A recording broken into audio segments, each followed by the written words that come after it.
This is Sarcastically Explained Season 11 of Doctor Who, the PC timeline. Now, this season of Doctor Who has been the greatest season ever. Jodie Whittaker, my doctor, all the way. Is there anything she can't do? Because I don't think so. Like, let's be real. Let's go over the facts that make her a great doctor, a great actor, and a much better doctor than any of the previous ones. All right, one, she's a woman. Am I? Does it suit me? Done. Done already. Gone. Finished. Moving on. Now, this abysmal, beloved season is not just Jodie's doing. In fact, I actually like her and think she's capable of being a good doctor if the scripts would just stop cucking her. Honestly, if I was still a bloke, I could get on with the job and not have to waste time defending myself. We begin our Season 11 torment with an episode titled The Woman Who Fell to Earth. The show opens to Ryan's big old black face, and right off the bat, we get to know Ryan has a mental problem, which we learn through YouTube exposition. A YouTuber talking about mental illness in 2018. That pretty much checks out. The mental issue he has already stopped him from being able to ride bikes, climb ladders, and a bunch of other stuff. He's got dyspraxia. He's got dyspraxia. It's a coordination disorder. So what to do? Go learn to ride a bike like a man, of course. It is at this point we are introduced to his grandmother, Grace. Spoiler alert, she dies.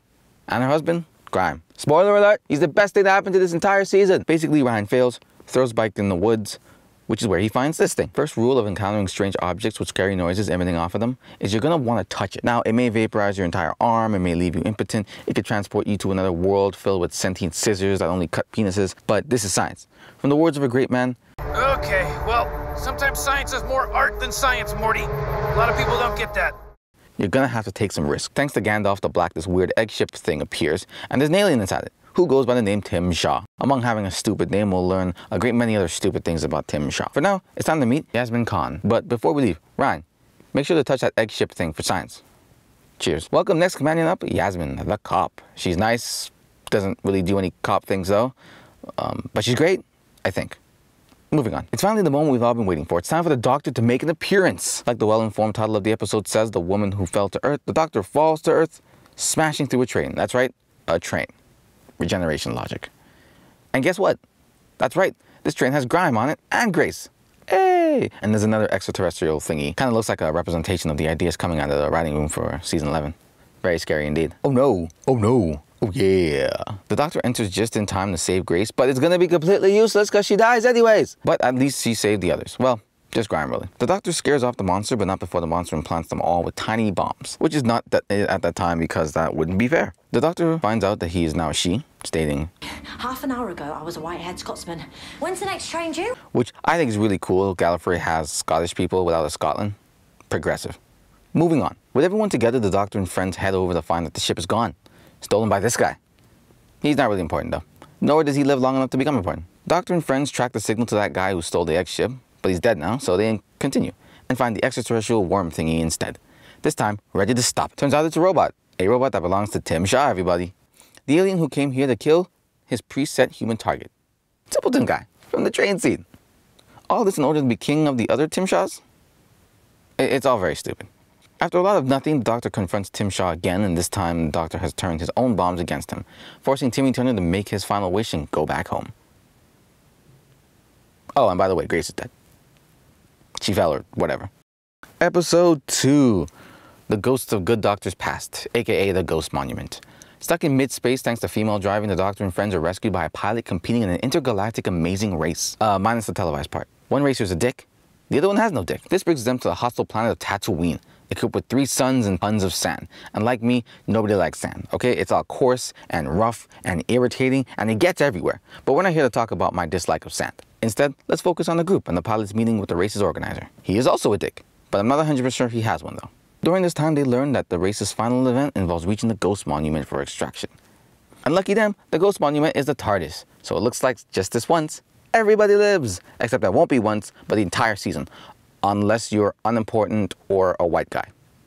Like this white guy, and that white guy, and this white guy. There's a lot of white guys that died in this final episode. After repairing a solar-powered boat, the group uses it to reach the ruins of a former civilization, now inhabited by sniper bots. So this is when it gets real interesting, okay? You see, the sniper bots couldn't hit a doctor in a medical hospital. They also have this very cool feature where they don't chase after you while shooting their guns. All very state-of-the-art. The Doctor and friends get away by temporarily stopping the bots with an EMP. After walking about for a bit, we run into enemy number 2, 50-year-old undone laundry? But don't worry, the Doctor destroys them with Dick Guy's self-starting cigar. Reaching the monument's location, the pilots claim joint victory. The race is organized, reluctantly agrees to this, but refuses to teleport the Doctor and her friends off-world.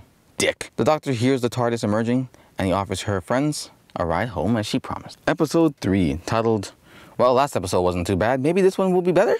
Question mark? AKA Rosa. Still unable to drive because her ovaries keep getting in the way, Team TARDIS end up in Alabama, 1955. The Doctor finds time residue in the area, and while investigating, the group learn that they have arrived the day before Rosa Parks refuses to give up her seat. These black people, man. Always trying to take things from the white man. First the bus seat, then their women, then the presidency. It never ends. Moving on. Chasing the energy, the group located a suitcase of equipment from the future, but are forced to flee from its owner. A racist vampire reject from the Vampire Diaries, named Crashko. Crashko? Something like that. Who is attempting to change history. As an immortal white vampire who dresses like the Fonz, what could be better than going back to a time when you could slap your wife and hang a Negro all before dinner? Which is served by the same wife you just slapped. Good times. Can I get a Ku Klux? Destroying the vortex manipulator used by failed adult actor Casco. Team TARDIS focus on thwarting him by ensuring Rosa Parks refuses her seat on the bus, and history goes on. During this time, Ryan encounters facial hair blocking the bus route. Ryan uses facial hair's own displacement device to send him back into the past, pretty much giving him what he wanted in the first place. He and the others rejoin the Doctor on the bus as passengers, and it's at that moment the Doctor realizes that they're going to be part of history. Episode 4, titled The Scooby-Doo Gang Returns. Fam, when I say this is the most epic episode I have had the grace to witness, you better believe it. May the Lord strike me down where I stand if I be lying. Ignore that. That's Satan trying to fool ya. A couple retries on getting her full license and the Scooby-Doo gang rolls back into Sheffield. This is where we meet Daphne's family. A lot of so-called character development tries to happen, so moving on. The gang encounters Spider-Man's Doctor. They then discover that her peers have all been killed by a giant spider. The group then learned that Spider-Man's Doctor has been investigating bizarre behavior in the Spider-Verse. Velma figures out that the spiders are all linked to a luxury hotel complex, which Daphne's mother has just started working at. Psych! She got fired on the first day due to female incompetence. Typical. We then learned that Spider-Man has impregnated all the rooms in the complex, and like all the good dads this show has shown us, he left all his kids behind with no mutant child support. So now they're eating everything. Arriving at the hotel and joined by Robertson, the owner, who happens to be white, male, and also just happens to be a dick like the other white males we meet.